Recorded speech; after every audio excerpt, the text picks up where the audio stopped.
My name is Caroline Johnson. I've been married for 10 years, but my husband, Thomas, and I don't have any children. Thomas believes that as long as a couple is happy together, it doesn't matter if they have kids or not. He's the youngest in his family, and his older brother takes care of their parents. I'm an only child, so I needed to take care of my parents eventually. Thomas agreed, and we decided to build a new house for this purpose. But once the house was finished, Thomas said something unbelievable. "Now that we've moved in, all that's left is for my parents to join us." I was pleased with how everything was settling in and said so. Just then, the doorbell rang as if someone had been waiting for our move to be complete. When I opened the door, a young woman was standing there. Who might you be? I wondered since we hadn't even introduced ourselves to the neighbors yet. But when Thomas came out from inside, he cheerfully invited her in. "What do you think?" "It's a brand new house." "Wow, large windows and a lawn. And a spacious kitchen. What about the bathroom?" She walked around as if it were her own house, with Thomas showing her around. Thomas was eagerly showing her around. Who is she? I wondered, but couldn't get a moment to ask my husband, who was completely engrossed in attending to her. Maybe she's a relative? I thought as I prepared tea. Nothing beats a new house. The home gym is amazing. Especially the bathroom, it's so big. I could even watch videos while taking a bath. It's so spacious, 2 people could easily fit in there. Well, yeah, it's quite fancy. What? Fancy? When the 2 of them finally came back to the living room, they snuggled up together on the sofa. But I don't like the color of the bedspread. That's easy, we can just replace it with a new one. What are they talking about? The bed doesn't matter. So, we're good then? Of course. Honey, who's this person? She's my lover. What, a lover? Shocked by his unexpected words, I desperately tried to think that he must mean something other than a lover. But I couldn't think of any other possibility. Wow, the old lady looks surprised. Thomas, didn't you tell her anything? No, I haven't said anything yet. That's not good. You should have told her. Don't worry, I'm gonna tell her now. What is he going to say? Who is this woman claiming to be a lover? You might not have known, but Margaret here is my girlfriend. Now he says she's his girlfriend. My husband, Thomas, is 38, and this woman in front of me is clearly in her late 20s. Yet, he's calling her his lover, then his girlfriend. I can't make sense of what he's saying. You still don't get it? You're so clueless. Does this mean you've been cheating? It's not cheating. Is he going to say it's serious? It is serious. Ah, just as I thought. This feels like a line from some TV shows I've seen. The whole "it's not cheating, it's serious" thing. So, this is betrayal, right? Yeah, you could see it that way. But it can't be helped. I love Margaret more than you. Such blatant defiance. So, I'm gonna leave you. A 38-year-old man bringing home such a young woman and suddenly talking about divorce. And this, just after we've built a new house, with a mortgage looming ahead. What about this house? It's brand new, you know? And we've got a mortgage to pay off. You don't need to worry about the mortgage. After all, the house is in your name, so you're the one who'll be paying it. What? Yes, the house is in my name. When we were discussing the ownership, my husband said, "I'll be covering the living expenses, so you can handle the mortgage. In return, let's put it in your name. Who knows, I might pass away first. If it's in my name, there'll be all that fuss about inheritance tax, right?" That made sense to me, so I agreed to his proposal. So, Margaret and I will live here, right? Right. What do they mean by right? This house was built to live with my parents. I never planned to live with your parents. You were just dreaming that up on your own. How could you? I planned to live here with Maggie from the start. Just as originally intended. How is this originally intended? I wanted to say so much, but my mind went blank and I couldn't think of what to say. Even if I wanted to argue, I couldn't find the words. So, Margaret and I will live here. You should leave. Here, I've prepared the divorce paper. My husband said this mockingly as he handed me the divorce forms. Meanwhile, Margaret was looking at her nails. They were long, neatly manicured. Can he really live with a woman who keeps her nails like that? Hurry up and take it. Once you've taken, pack your stuff and leave. And, take the divorce papers to the court, will you? We're planning to get married soon. The woman said, smiling triumphantly. Feeling rushed, I took the divorce papers and went to the bedroom to pack my things. I was supposed to sleep in this bed tonight, but now it will be my husband and that woman. I felt nauseous. Hey, how much longer are you going to take? Margaret is telling you to hurry up. Just get out already. I couldn't say anything back, barely managing a nod. Leaving the house, I went to the court to submit the divorce papers. Then, I headed to my parents' house, but tears blurred my vision. Arriving home, my mom greeted me, shocked to see me crying. What happened? Mom. I hadn't cried this loudly in years. Tears flooded out as if releasing all the pent-up emotions. Just come inside. Once inside, she patiently waited for me to stop crying. It must have been an hour before I could finally speak. Then, I started talking non-stop, like a dam had burst. What just happened? The betrayal by my husband. His young lover. My mother was undoubtedly shocked after hearing it all. When did it start? When? I wonder. Thinking about it, there had been signs that something was off about a year ago. But I had convinced myself that my husband couldn't possibly be cheating. Or maybe, it was just easier to think that way and stop suspecting him. I see. Well, I understand how you feel. So, what are you going to do now? What to do? Are you just going to accept the divorce and step back, letting them do as they please? Or are you going to fight back? Fight back? I don't even know what I could do. Yeah, that's tough. After a moment of thought, my mother said, if you decide to fight back, I'll help you. Several weeks later, with advice from my mother, I returned to the new house. What do you want? Came back to pick up something you forgot? Really, old lady, showing up without calling? That's so not cool. We're busy, you know. Quiet, you brat. That's mean. Hey, Tommy, are you going to let her talk to me like that? I'm being bullied by this old lady here. Poor Maggie, it's unacceptable for me to bully you for sure. It's nice that you two are so lovey-dovey, but I've come to talk. Can't you let me in? Why not just talk here at the door? This is my house. You're a stranger now. This can't possibly be your house anymore. Right, that's the important point. I'm a stranger to this man. Too bad. The rights to this place are mine. Now, move aside. I pushed past them and headed to the living room. But it was no longer the living room I had loved, it was filled with the woman's tastes. Such childish taste. Better than being old-fashioned. What's this all about? Spit it out already. I sat down on the sofa, smiled mockingly at them, and said, "Get out." What? Get out? Are you kidding me? You're the one who should be leaving. No, it's you who should leave. The owner of this house is me. Now that we're divorced, I, as the owner, have the rights. If you don't leave, I'll sue you. Sue us? That's right. How can you even sue? That's impossible. Have you lost your mind after the divorce? My mind is perfectly fine. Like I said earlier, we're strangers now that we're divorced. And I'm the owner of this house.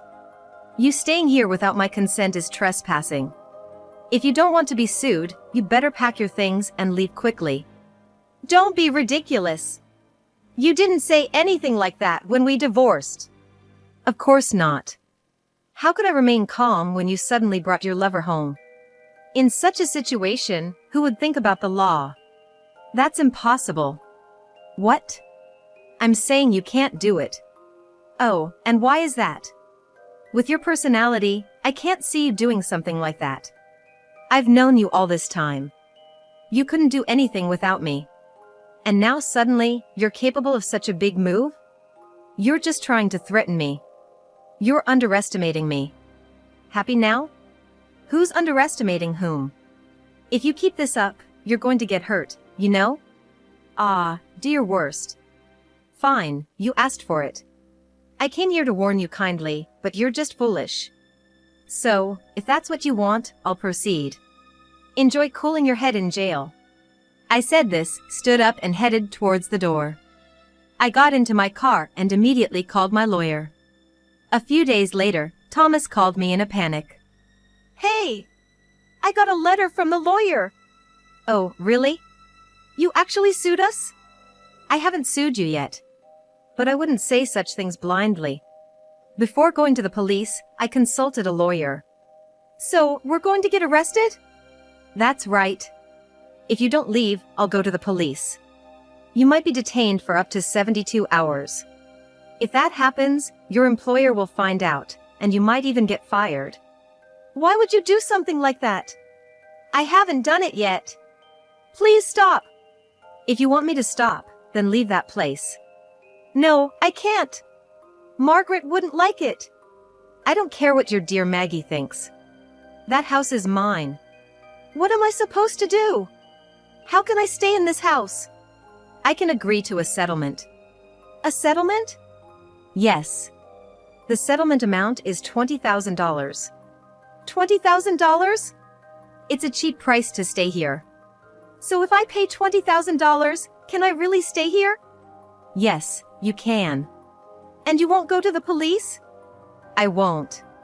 But if you want to stay, you need to pay the mortgage on this house. Think of it as rent. Rent! Then, I heard some talking in the background over the phone. Listening closely, it sounded like Margaret was saying something. Hey, if we get arrested, will we really go to jail? You'll be detained for questioning. Then it might go to trial, and you could either get a real sentence or a fine. A fine? What's that? Look it up. There's plenty of info online. If you know, just tell me. Scared much? A fine means you settle it with money. How much? Who knows? It says up to $2,000.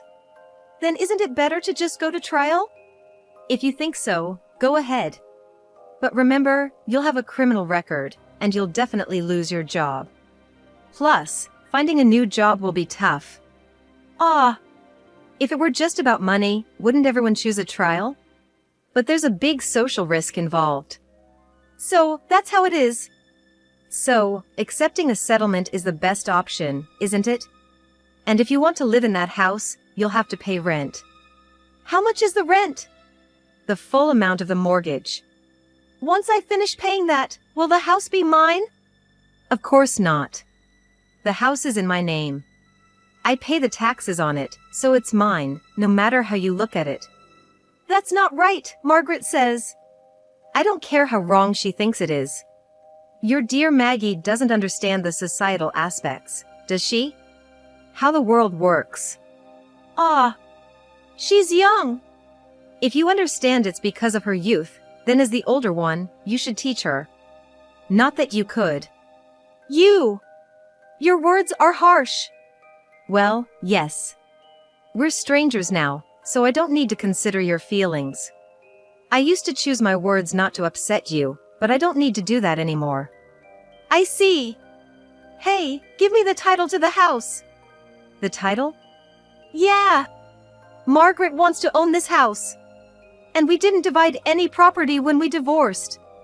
I should at least get the house, right? Do you think we had property to divide? We both contributed to the living expenses from our earnings, right? So, there's no joint savings. In fact, all the household items and appliances, I mostly paid for them. Technically, I could take all of it. Oh, and the furniture we bought when we renovated, I paid for that too. That's ridiculous. See? Pretending to know about property division will only hurt you. So, okay, not property division. Just give me the house. Are you okay in the head? I can't believe you're asking for that. I have no choice. Margaret insists she wants the house in her name. You're just a puppet. So naive. Please. All right then, you just need to pay the down payment of $20,000. Down payment? Yes, that much for the title to become yours. It's a pretty good deal, I think. Yeah, I guess so. All right, I'll pay $20,000. Then, with the settlement and the down payment, that makes $40,000 in total. Plus, you'll cover the costs for the title transfer. What? What's that? It's a gift, so there'll be a gift tax. Tough, isn't it? You've got to be kidding. This is real. Quite a shock, isn't it? All right. I'll do it for Maggie. Sure, Maggie this, Maggie that. Please make sure the payment is in one lump sum, Maggie. So, I received a total of $40,000 in cash, comprising the settlement of $20,000 and a down payment of another $20,000. But I wasn't planning to let it end there. Considering the humiliation and pain I had endured, I wouldn't be satisfied until he hit rock bottom. A month later, I heard Thomas's panicked voice again. Hey, Caroline. What's this about? Hello there. But you know, you and I are strangers now. Please don't address me so informally. Got it. What is this about? Well, you're saying this over the phone. That's funny. A lawyer's demanding spousal support from me. Oh, that's a pretty standard claim. How is it standard? We're already divorced, and the papers have been processed. True. But the cause of the divorce is on you. You brought your lover into our home, and when asked about cheating, you openly admitted it was serious. It's absurd to think you wouldn't be sued and asked for spousal support. But you didn't mention this when we divorced. Well, back then, my mind was blank. I didn't think of it. Now that I'm calm, I see I have quite an advantage. But why now? It's been a month since we divorced. Isn't that something you claim right away? Or discuss it at the time? Listen, there's no period for claiming spousal support. It can be claimed any time unless the divorce judgment changes. Oh, divorce teaches you so much. Hey, I've already paid $40,000 for the settlement and down payment for the house. And now spousal support on top of that. That $20,000 was to keep you and Maggie out of jail. And the other $20,000 was the down payment because you wanted the house, right? Neither of those has no business with it. I know, but this is just impossible. Guess what? I have some exciting news. What? The only good news would be you dropping the spousal support claim. Not happening. But here's a new fact I discovered after we split. Listen up. I'm pregnant with your child. What? No way. True. With all this happening, I felt sick. I thought it was a stomach ulcer or something, so I went to the gastroenterologist. They told me to visit the gynecologist, and guess what? I'm 3 months pregnant. Yay! We couldn't have kids for so long. Maybe feeling safe about not being able to conceive was what did it. Now, of all times. So, expect a claim for child support too. Child support, even though we're divorced? You can take a DNA test if you wish. However, it just adds to the cost. It's obvious you're the dad. Please pay the child support. No way! You're planning to have the baby at your age? Of course. It's my long-awaited child. There's no question of not having it. This is crazy! We were okay with the mortgage because we couldn't have kids. No, you thought it was okay because you planned to make me pay it. Well, maybe I did think that. I'm not saying you have to pay every month. What do you mean? If you paid every month, Maggie wouldn't like it, right? It'd reduce the money for her, even though it's not her child. So, spousal support and child support, I'd prefer it all in one lump sum. You can't be serious. I am. I don't lie like you do. That's impossible. Well then, do you want to pay monthly? I'm sure Maggie would be furious. Can you handle that? No way. Right. So, it's better to pay it all at once. Even if it means getting a loan. You can always make up some story about why you need the loan. You're good at lying. After all, you cheated on me without me knowing. You! So, the spousal support is $60,000, and child support for 20 years at $600 per month comes to $144,000. Oh, the total is $204,000, lucky me. You've got to be kidding. How am I supposed to pay that? If you can't pay, I'll have to ask my lawyer to take legal action. Keep that in mind. I'll have to borrow from a consumer loan service. Why not ask Maggie to work? Having run out of savings, my husband borrowed from a loan service and paid everything in a lump sum. I never thought he'd actually borrow from a consumer loan service, but his going into the negative was lucky for me. The timing of the pregnancy was surprising, but I think the baby was cheering me on. Now, Thomas is struggling with the mortgage payments. He probably thought he could manage with his savings for a while. I can't pay because I have no money doesn't cut it. So, Thomas's solution was to plead, Maggie, I'm sorry. Could you please work? But Margaret was having none of it. What? Are you joking? Why should I work? Tommy, you said I could be a stay-at-home wife when we got married. I know, but I can't pay the mortgage. We both have to work now. No way. Why suddenly change? You said we were fine because of your savings. Well, there's a bit of a situation with that. I don't care. I absolutely refuse to work. No matter how much he tried to reason with her, Margaret refused to work, not doing anything around the house or even cooking properly. She spent her days playing games or hanging out with friends. This can't go on. I have no choice but to sell the house. Thomas decided to sell and went to a real estate agency run by my friend. This friend, though mutual, was closer to me. What? It's a new house. Why are you selling it? Well, it's because. After hearing the situation, my friend came to me with the story. Everything was in Thomas's favor, not mentioning anything about his mistress. So, I told my friend everything. That happened. So, can you sell the house? It's tough. It's new but considered second-hand now. Plus, he wants to sell it high. And it's far from the station. But I'll give it a try. However, it didn't sell, and the price kept dropping. He complained that it's down a lot, half of what it cost to build it. Really? It dropped that much? Then I'll buy it. The house, new but now second-hand, was going for cheap, but I wanted it even cheaper. Really? Yeah, but I don't want to buy at the current price. If you can drop it by another $100,000, I'll buy it. Just don't tell Thomas it's me buying. All right, got it. Then, my friend approached Thomas saying, there's someone interested in buying, but they're asking if the price can be lowered even more.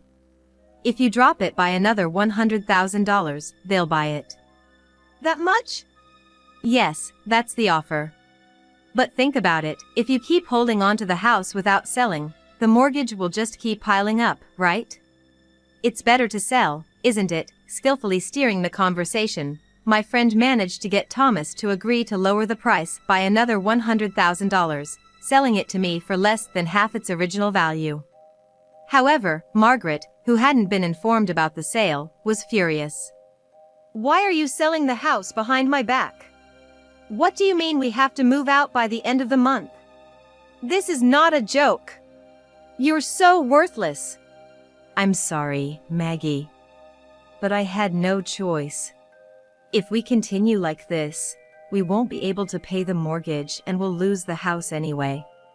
All that will be left is debt. That's not my problem. You said I could live in a new house when we got married. This is like a fraud. I'm sorry. Please forgive me. There's no way I'm forgiving you.